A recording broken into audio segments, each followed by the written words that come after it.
ஆவினில் பல்வேறு முறைகேடுகளை வெளிச்சத்திற்கு கொண்டு வந்த காரணத்தால் அதிகாரிகள் தனது ஊதியத்தை பிடித்தம் செய்து விட்டதாக ஆவின் அலுவலர் குற்றஞ்சாட்டியுள்ளார்.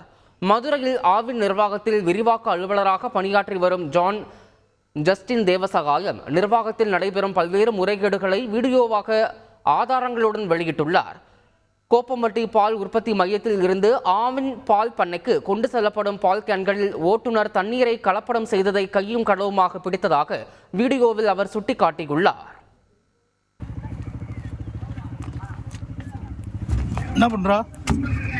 என்ன பண்ற வந்து குவாலிட்டி இல்லை, பால் குறையுதுன்னு மக்கள் புகார் கொடுத்தின அடிப்படையில் இவர் இன்னைக்கு வந்து நாங்கள் செக் பண்ணோம். நம்ம நின்று பார்த்தா ஒரு சொசைட்டியில் வண்டியை நிப்பாட்டி இந்த கேனில் தண்ணியை ஃபுல்லாக பிடிச்சி அந்த கேனில் ஊற்றிக்கிட்டு இருக்காரு. டிரைவருக்கு என்ன வேலை? வந்து மருந்து குடி சாவுன்னா சாவியா? சோத்துல வருஷத்துக்கு வந்து சாவுனா சாவியா? நீ பாலை தண்ணி கொண்டு ஊத்துறதுக்கு இங்க ஆவின் சொத்து இவங்க பால்லாம் கிடைச்சிச்சா உனக்கு? உற்பத்தியால வாழ்க்கை அழிக்கணும் உனக்கு. தண்ணி ஊத்துற தண்ணி ஊத்துற மக்கள் கொடுத்த பால தண்ணி ஊத்த உனக்கு உரிமை இருக்கா? குறிப்பாக 2021ஆம் ஆண்டு மேலாளராக ஜெகதீஷ் பாண்டியன் பதவியேற்ற பிறகு பல்வேறு முறைகேடுகள் நடந்ததாக குற்றம் சாட்டியுள்ளார். பால் பாக்கெட்டுகளை திருடுவது, ஆவின் லாரியில் இருந்து டீசல் திருடுவது என பல்வேறு முறைகேடுகள் நடப்பதாக ஜான் ஜஸ்டின் ஆதாரத்தை பகிர்ந்துள்ளார்.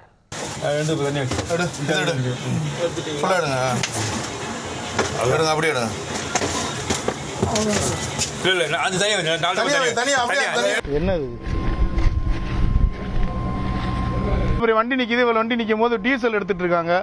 என்ன பண்ணிட்டு இருக்கீங்க நீங்க? இதுக்கு பால் பாக்கெட் கொடுங்க. இதுக்கு நான் எங்க போறேன்? ஏங்க இதுக்கு பால் பாக்கெட் கொடுங்க. பால் பாக்கெட் கொடுக்கணும்ல, அப்புறம் காசு போடுதாங்க. எத்தனை பால் பாக்கெட்டுங்க, எத்தனை பால் பாக்கெட் நீங்க தர வேண்டியிருக்கு. இதுபோன்ற முறைகேடுகளை வெளிக்கொண்டு வந்ததால் தன் மீது நடவடிக்கை எடுக்கப்பட்டு தனக்கான ஊதியமும் நிறுத்தி வைக்கப்பட்டுள்ளதாக அவர் குமுறியுள்ளார். ஜெகதீஷ் பாண்டியன் வந்து ப்ரமோஷன் வாங்கிட்டாருங்க. 10 லட்ச ரூபா பேக் வாங்கி முகவர்களுக்கு கொடுத்தேன் அப்படின்னு சொல்லி போலி ஆவணம் ரெடி பண்ணி அதுக்கு 7 சார்ஜஸ் போட்டு அந்த விசாரணையில் ஏதோ சரி பண்ணிவிட்டு அவர் இப்போ ஏஜிஎம் ப்ரமோஷன் ஆகிட்டார். எனக்கு சம்பளத்தை நிப்பாட்டி வச்சுருக்காங்க. நான் இவங்கள்ட்ட இருந்து எந்த ஒரு பிரச்சனையும் இல்லாமல் வேலை பார்க்குறதுக்கும் என்னுடைய முழு சம்பளத்தையும் நான் வழக்கு போட்டிருக்கேங்க. அந்த வழக்கு வந்து கண்டிப்பாக வந்து அது எனக்கு நம்பிக்கை இருக்குது, எனக்கு சாதகமாக தான் வரும் அப்படின்னு. அந்த வழக்கு முடிகிற வரைக்கும் இவங்க சம்பளத்தை எனக்கு முறையாக கொடுத்து நான் தொடர்ந்து வேலை பார்க்குறேன். சாதி கூட்டணி அமைச்சு இந்த மாதிரி ஆள் இங்கே இருக்கக்கூடாது அப்படின்னு முடிவு பண்ணி என்னை வந்து திட்டமிட்டு என்னை பழி வாங்குறதுக்காக அவங்க ஒன்று சேர்ந்துருக்காங்களோன்றது எனக்கு மிகப்பெரிய பயமாக இருக்குது. செய்திகளை உடனுக்குடன் தெரிந்து கொள்ள உடனே சப்ஸ்கிரைப் பண்ணுங்க.